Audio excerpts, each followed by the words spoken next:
So I'm going to read a piece to you that I wrote a few years ago. I have wanted to be a mom for as long as I can remember. I wanted to take care of kids even when I was a kid myself. I start babysitting at 9. Don't 9-year-olds have babysitters? Not me. Luckily, I'm tall, and so people think that I'm mature. Call me crazy, but I cannot picture going to dinner and a movie and leaving my infant with a 9-year-old. I'm now 42, childless, and have become totally indecisive about having kids. I wouldn't care about being indecisive, but my lady parts are about to hit their expiration date. If you're in your 20s or your teens, you're probably thinking, this old bag needs to get on it. The only people who will think, oh, you have plenty of time to decide, you're just a baby yourself, are the women who are 45 and still not sure what they want to do. They're out of their fucking minds. But there's so much planning involved. Do I want to adopt? If I adopt, there's always the risk of having a baby with a mental illness or a genetic history of addiction. Although, if I have my own baby, that is totally guaranteed. I'm married to a woman now, so if I decide I want to actually get pregnant, where's the sperm going to come from? A stranger from the internet with the right eye color and a high IQ? And if I'm lucky enough to get the goods, then I'll have the pleasure of checking my cervical mucus and taking my basal body temperature every day before I brush my teeth. Sheesh, what happened to the good old days of just getting accidentally knocked up?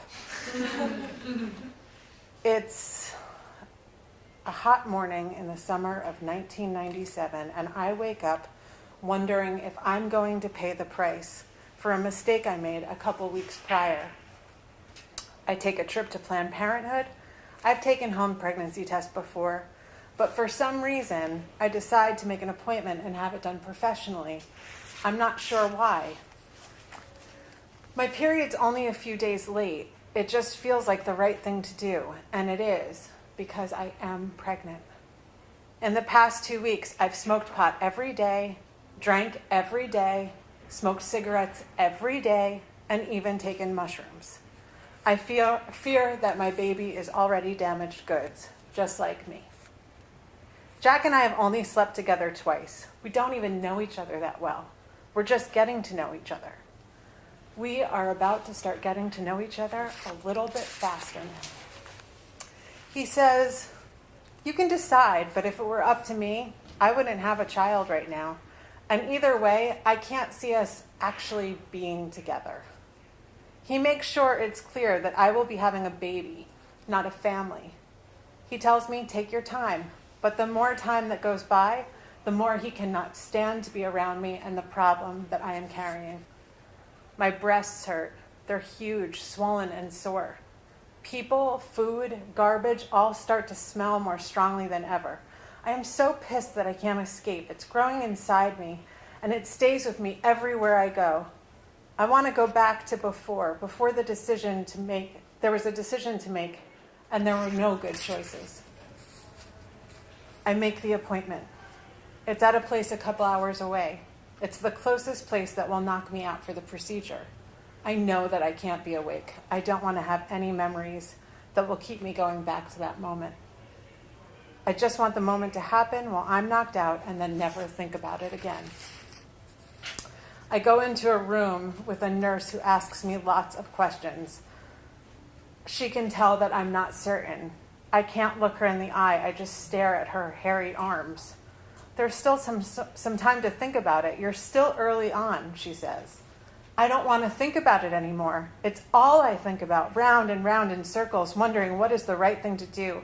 I've always wanted to have children and to experience myself as a mother, but it doesn't feel like the right time. I want a family. I don't want to be a single mom. My parents don't want me to be a single mom, and Jack doesn't want me to have it. I'm already there. The appointment is happening. If I go back now, I go back to indecision. If I do it, it's done. I don't want to think about it. I want it to be over, I tell her. The next thing I know, I'm in the recovery room. Through the slots of the Venetian blinds, I can see Jack pacing in the parking lot. There is nothing left to decide.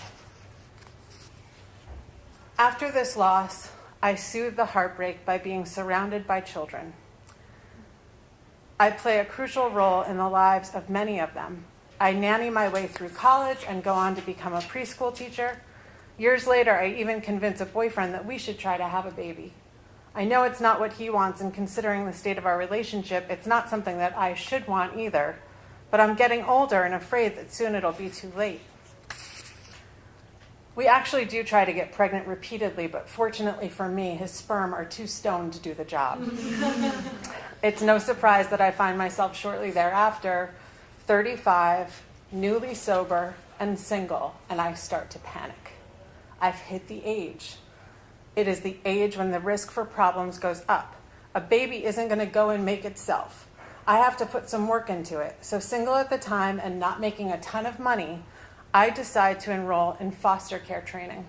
I become certified to take foster children into my home. And I end up adopting a dog. That alone nearly kills me. I have just started taking care of myself. I can't stand anyone or anything needing anything from me. As soon as I get him, I resent him.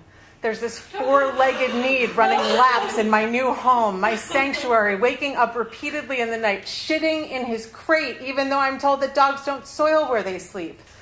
He needs me to walk him, to feed him, and no matter how old he gets, he never learns how to clean up his own mess. I choose to adopt him and yet wonder daily, how the fuck did you get in my house? Now, as I said, I'm 42 years old. I will be 43 in 4 months, 3 weeks, and 2 days, but who's counting? And my wife is clear that she does not want to have children. When you're a sober woman in a relationship with another sober woman, your chances for unplanned pregnancy are pretty slim. You can't just get her drunk and riled up and try to get accidentally pregnant. Although, when I mention this part of this story to her, she always says, I don't mind if you want to try. What am I going to do? Get her hot and bothered and then casually whip out the turkey baster and the vial of sperm that's been delivered on dry ice? Somehow I think that would ruin the mood. I can't be manipulative and passive-aggressive and try to get my way. I have to be upfront, clear, and decisive. And I am upfront and clear about being completely indecisive. I let her know that I mourn the part of myself that will never get to know if I do not become a mother. And then my nephew sleeps over for one night, and it takes me 5 days to recover. I sometimes feel like I've aged out. My body wanted it more in my 20s. The craving is not as strong. I don't know if I should do it because it's something I've always wanted, and if I don't, I will regret it, or if being ambivalent is a sign that it's not something I should act on. In 2006, the best thing that has ever happened to me happens. My little sister has a baby. I'm there when he's born. As he enters the world, he faces me at the foot of the bed. I feel myself turn inside out when he goes from inside her belly to out into the world. The overwhelming sensation makes me nearly throw up and pass out at the same time. He's changed my life forever. I experience an anxiety and fear that can only accompany loving someone in a way I have never loved before. He is not mine, but I am his. And whether or not I ever have kids of my own, I get to be his forever.